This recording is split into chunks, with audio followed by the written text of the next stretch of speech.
things you love with TCL. These two guys have Minnesota sports flowing in their veins. Mackey and Judd on SKOR North and SKORNorth.com. We got to play like a playoff team. We got to have that pride, that integrity. We got to, if we really want to do this and we're up by 10 going into the fourth, there's no reason that they should even make that lead come back. If we say we want to be this team, we got to go from 10 to 20, 20 to 30. Starters come out, bench comes in. F that. We're going to bring it up to 40 to 50. There has to be a killer mindset with all of us coming in. There can't be no 10-point lead, all the games are as we win. No, this is NBA. 10-point, 20-point leads ain't safe. You got to keep growing them. Keep the momentum on our side. Play defense. Offense will come, no matter if you're hitting. Yes, Jimmy Butler is celebrating somewhere right now. He's got the champagne, the $1,000 bottle of champagne out. He's drinking from it. Where has that been for 5 years? He's Kreese from Cobra Kai. Jimmy Butler is Kreese from Cobra Kai, and that is Johnny Lawrence realizing finally that. So Cat is Johnny Lawrence? Yeah, Cat is Johnny Lawrence. And you know what's next for Cat? I ain't ever going to win here. Oh, God. We're not there yet. We're not there yet. No, but we're seeing the steps here, right? Well, this is what happens with this franchise. From passive to aggressive to aggressively pursuing a new destination. Yeah. Well, and that's where they need to start figuring their ish out. He'll be a great clipper. He'll be a fantastic clipper. Welcome in. It's Mackey and Judd. It's a Reckless Speculation Thursday. Reckless Speculation. And that means we bring our friend who's plugged into the local sports scene inside information about your favorite local sports teams. Darren Doogie Wolfson from 5 Eyewitness News and the Scoop Podcast, Apple, Spotify, SKORNorth.com. Doogie, we got a million things to talk to you about, but that was a crappy loss for the Timberwolves last night. But if the consolation prize is, wow, Karl-Anthony Towns is just, a lot of things happen in his life this year, and he seems like much more of a leader. And I think that sort of killer instinct speech that he gave after the game last night, I actually find that to be a positive. But what are your thoughts on what the hell happened last night? 80 points in the paint should never, ever happen. By the way, you know why Jimmy Butler is popping the champagne bottles right now? Tyus Jones is his guy. Tyus Jones had a good game last night. Memphis down its two best players. No Ja Morant, no Jaren Jackson Jr. The Wolves were up 12, and all of a sudden, it was a minute 20. The 12-point lead went to 4. They lack toughness. And, that's my opinion. I think a lot of people that have watched the Wolves would formulate that opinion. But I can also tell you, internally, there are people over at Mayo Clinic Square that will tell you on background. I doubt that they would attach their name to it, but they will tell you on background that this roster is broken, that this roster still needs all sorts of work, that they need toughness. That's why they continue to pursue a trade for P.J. Tucker. But like last night, Juancho Hernan-Gomez playing all those minutes was head-scratching. Ricky Rubio, now I'll give Ricky a pass. He had COVID-19 during the summer. He doesn't look to be in great shape, but then don't play him. Jordan McLaughlin has been a game day deactivation, and I get it. There are some limitations. He's on a 2-way contract. But he's been a game day deactivation for 5 consecutive games. Jordan McLaughlin can play in the NBA. Give him a chance. I would give Jalen Noel a chance. That doesn't solve their issues at the power forward position, but there are certain things I would do. I would play Jared Vanderbilt more. He played 14 minutes last night. I thought that they would win. When they were up 12, I did not foresee that bunch of Grizzlies, minus their 2 best players, making that sort of comeback. Cat has been phenomenal. Cat, guys, is playing like he wants to be back on an All-NBA team. He's only made one All-NBA team. Remember, after the 2018-2019 season, Rudy Gobert got a spot. Cat did not. Cat lost out on $32 million in bonus money attached to his contract extension if he had made All-NBA consecutive years. He's uber motivated right now. He is engaged on defense, but last time I checked, it's not one-on-one. It's 5-on-5. And the rest of those guys, D'Angelo Russell had a bad fourth quarter last night. You start looking back at that trade. I'll just tell you this much. If the Wolves, whenever the draft is, when's the draft? August, it's not going to be, like traditionally in June. Whatever it is in the summer, late summer, if the Wolves end up giving the 4th pick or the 5th pick, a top 10 pick to the Golden State Warriors, that is going to be a train wreck. And Russell was the alpha on a good Nets team. If you go back a couple years, The Nets started off 8-18, ended up vaulting up to the 6th spot, albeit in a weaker conference, but he did lead them. Now, he had some good pieces around him, but he was the main piece on a playoff team. But I think that was the outlier. I think we're starting to see more and more that you're not going to win at a high level if D'Angelo Russell is your second or your best player. Dukes, at what point is Ryan in trouble? Well, I'll tell you this much, Judd. I don't say this lightly. My strong sense is internally, the idea of a coaching change has come up. I don't think it's gotten to the point of Gerson calling Glenn Taylor. I don't think anything is imminent. I also don't think they have a logical candidate in-house. Now, Glenn Taylor told me on my podcast going back a few weeks that it's when, not if, David Vanterpool, their associate head coach, their defensive coordinator, will become a head coach. He's interviewed for many jobs. So I think that's probably right. But the body of work we've seen so far, it's about 80-something games, right? 72 last year, 10 or 11 this year. David Vanterpool is their defensive coordinator. This team doesn't play a lick of defense. So just from what I've seen, you cannot make David Vanterpool the interim head coach. I'll fully admit my bias that I have a personal relationship with Ryan, that I'm rooting for his well-being. But I also think it's fair to give him a chance, even though I just laid out that I'm not sold on D'Angelo Russell being the second best player on a good team. But I think it's only fair to give Ryan a chance to coach Cat and Russell for more than, what is it? It was one game last year, the Toronto game. Then it was the Detroit game to start the season, the Utah game. Then it was, the first Spurs game and last night. So what is it, 5 games total? He's had 5 games to coach Cat and Russell together. I want to give Ryan a sustained run of coaching those guys together before I start calling for Ryan's head. But last night, I'm telling you, playing Juancho Hernan-Gomez all those minutes, that was ridiculous. There are things Ryan has done that don't make sense to me, but I'm not anywhere near the point of calling for Ryan's head. Yeah, and I get that they're only 11 games in, and so they're trying to mold new systems. They're trying to mold new lineup combinations, and D'Lo and Cat have only played 4 or 5 games together since the acquisition last year, and so there's and a it's lot. The youngest team in the league. I mean, there is something to be said. Youngest team in the league, inexperienced playing together. But then the comeback is, look at the team that they played last night, that they will play again tomorrow night. Memphis, look at last year, the run that Memphis went on with Ja Morant leading the way. That was a very, very inexperienced group, a very young group. So there are instances where teams with youth, with inexperience, can make a run. And oh, by the way, this is year 6 for Cat in the NBA. It's year 6 for D'Angelo Russell. Ricky Rubio is playing, even though he shouldn't be playing as much as he is, but Rubio's been around forever. Ed Davis has gotten some run, even though I'm not even quite sure he's an NBA player at this point, but he's been around for a while. They are playing guys. Malik Beasley is on his second contract. I mean, they have guys that have NBA experience. So I'm not totally buying the inexperience excuse.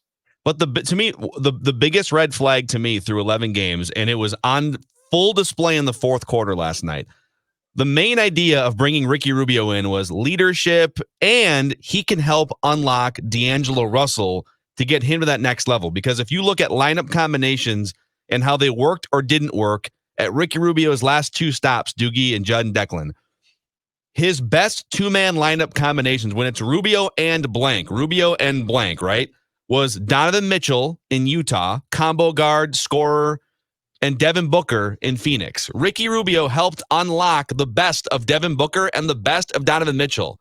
BasketballReference.com this morning, per 100 possessions, the Rubio-D'Lo combo is a minus 24.5 per 100 possessions. Like, when you put those two guys together through 11 games, the game goes sideways almost every single time. It's oil and water, and I don't know if it can be fixed. They might have just whiffed on the idea of Ricky looks Rubio. Awful though too. He looks absolutely lost out there. I mean, he looks like he's cooked, which to me is shocking. Well, he looks out of shape, and I don't want to go all in on slamming Ricky, because he did have COVID. Like, we don't know, even though it was in June that he had COVID. Are there some lasting effects even here 6-7 months later? But yeah, I mean, certainly when you lay all that out, Phil, some of it is we're not seeing the Utah Jazz Ricky Rubio. We're not seeing the Phoenix Suns Ricky Rubio. And oh, by the way, D'Angelo Russell isn't Donovan Mitchell, and he's not Devin Booker. Those two guys are markedly better than D'Angelo Russell. Yeah. Hey, on Gerson, there's, when you look at the construction, Dukes, of this roster, it certainly has its problems. But let's focus on the four. There is nobody, as far as I can tell, to play that spot. Like, they're trying to rotate guys through, and they're trying, from Ryan's point of view, to do as good a job as possible, but you often, I think, get more failure than successes there. What is the plan there? Because I don't think there's anyone actively on this roster that can play that spot on a full-time basis right now. Not on a full-time basis, but I would give Okogie more run at the four, as goofy as that sounds. But I just think his effort on defense, like, think about that first game, some of the issues he presented for Blake Griffin. I just think of the options they have. Give me Okogie, even though he's tremendously undersized. I would play Vanderbilt more, but it goes back to Gerson, pre-draft, then draft night. So let's go through the list. He swung and missed on trading for these three guys, PJ Tucker, and there's still interest. I'll continue to say that. We've talked about PJ Tucker for weeks, but there's still interest in PJ Tucker, but he tried to trade for PJ pre-draft, draft night, didn't work. Aaron Gordon of Orlando, all right? Larry Nance Jr. of Cleveland. Then he tried to sign free agents, Derek Jones Jr., who went to Portland, Jay Crowder, who went to Phoenix, Paul Millsap, who re-signed in Denver, JaMychal Green, who went to Denver. Those were all guys that Gerson did try to make a move on, and unfortunately, he swung and missed one after another, but he realizes he needs to bring in a power forward. I can just tell you, they've been talking to Houston. They've maintained dialogue with Houston. I'm positive that if like, for example, if James Harden went to Philadelphia, not Brooklyn, that my sense is the Wolves were maybe trying to be a third team in that sort of transaction. That there were other 3-team transactions that were discussed. It wasn't just, and it ultimately was a 4-team transaction with Indiana entering the picture. But with Cleveland entering the picture yesterday, I think there were other scenarios where Cleveland wasn't going to be that third team, where maybe Minnesota could have been that third team. But bottom line, the Wolves are going to continue dialogue with the Rockets, seeing if they can pry PJ Tucker out of there. Yeah.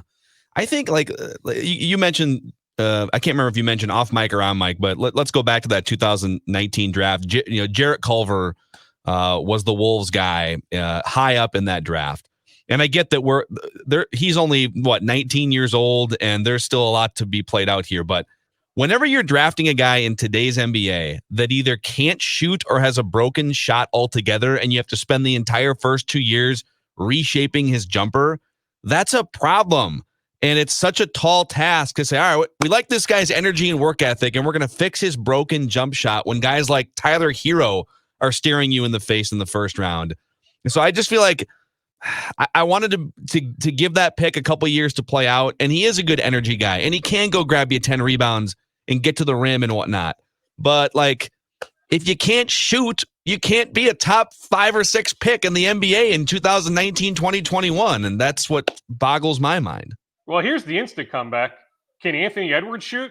Are you positive that Anthony Edwards has a jump shot? And I still think Anthony Edwards' future is incredibly bright because he is going to get to the free throw line more and more. I mean, that body, he's going to be able to absorb contact. He'll continue to drive to the basket. I think he'll get some and one opportunities. I still think Anthony Edwards' future is really, really bright. But on Culver, like, what is his NBA skill? The late Flip Saunders always used to tell me, when you draft a guy, he better have instantly one noticeable NBA skill.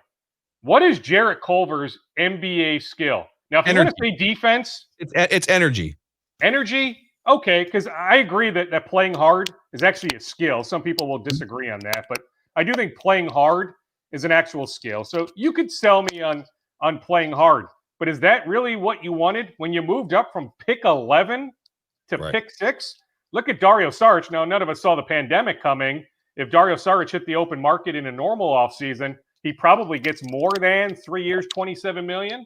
But wouldn't you take Dario Saric right now? Now, he didn't want to be here, by the way, but I'm just saying Dario Saric right now is this team's starting power forward would not be the worst thing. But on Culver, I'll continue to say it. I would trade him while there is some value. I do think some team would say, I don't think he's 19, Phil. I mean, he's not far off from that, but he's got to be at least 20, right? I mean, he played 2 years at Texas Tech. He's now in his second year in the league. I don't think he's right. He's 20. He's 19. He's 21. He's 21. He's still young enough that I'm sure all it takes is one team. That one team would be willing to take him. But is Gerson willing to make that move and admit his mistake? That was a misevaluation. Now, Gerson came in late in the process, but I can just tell you, like on Tyler Hero, Phil, they had him as a late first-round pick. He was not in their mix at pick 11. Remember, they moved up from 11 to 6. They were not going to take Tyler Hero at pick 11. Brandon Clark. How good was Brandon Clark last night? The Wolves barely had Brandon Clark as a first-round pick. They looked at him. They said, undersized 4, short arms. He was older. I think he got drafted at 23 or 24 because he transferred to Gonzaga. They didn't have a healthy opinion of Brandon Clark. Their guys were, if they didn't end up with Culver, they loved Sekou Doumbouya, who's shown a couple flashes in Detroit, but it looks like he has a ways to go. And Nickeil Alexander-Walker, who actually had a great game for New Orleans last night against the Clippers. He came out of Virginia Tech. He looks like he has a chance. He can shoot it a little bit. They really liked Nickeil Alexander-Walker. Those were their guys. I'm just telling you, Tyler Hero was not their guy. Brandon Clark was not their guy. Dude, Tyler Hero scored like 40 points in a playoff game as a rookie. This is becoming late first-round pick. More depressing, Dukes. You're not helping us at all. You're not even assisting us.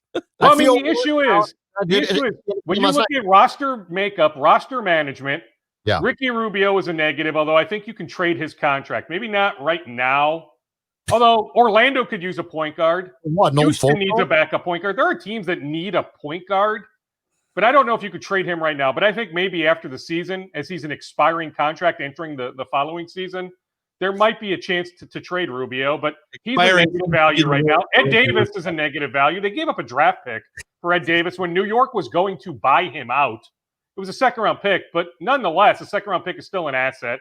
Ed Davis doesn't look like he can play. If he offers leadership in the locker room, fine. But as Ryan McDonough, the former Suns GM, told me recently, normally a guy to lead has to show something on the court. Yeah. Like if you're Jared Vanderbilt, are you really listening to Ed Davis when he can't play, when you know you're a better player than he is? Probably not. Here's another thing too. When we talk about, all right, you need leaders around, and I agree, like having leadership and infrastructure, that's important, okay? But your star player is 25 years old. He's been in the NBA for a half a decade now, and he appears to be showing said leadership a lot more this year than in previous years. He's been great, Phil. I wish he hadn't gotten hurt, but Phil, Karl-Anthony Towns has been a godsend. He is engaged on defense. Like I can't speak highly enough of what I've seen so far from Cat.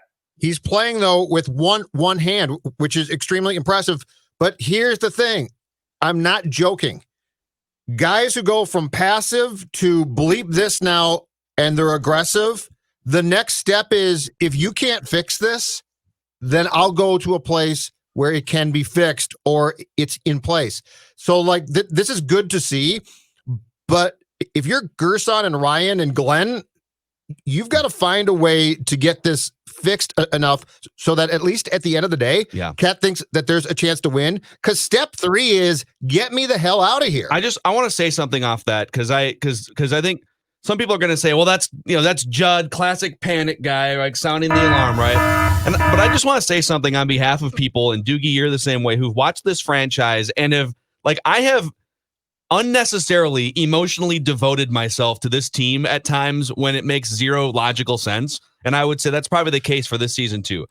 If they screw up after screwing up the KG era and after screwing up whatever the Kevin Love era could have been, and if they screw up the Karl-Anthony Towns era and he has to demand a trade next summer or the summer afterwards, you can pack it up for all I care. Like there's going to be a lot of fans that never come back if you botch the Karl-Anthony Towns era. Because like, what are you hoping for then? You're hoping that they can draft another Karl-Anthony Towns. I mean, when does the cycle end? So they need to figure this out with him while he's in his prime and he's clearly ready to lead and he's ready to be a dominant force in the NBA.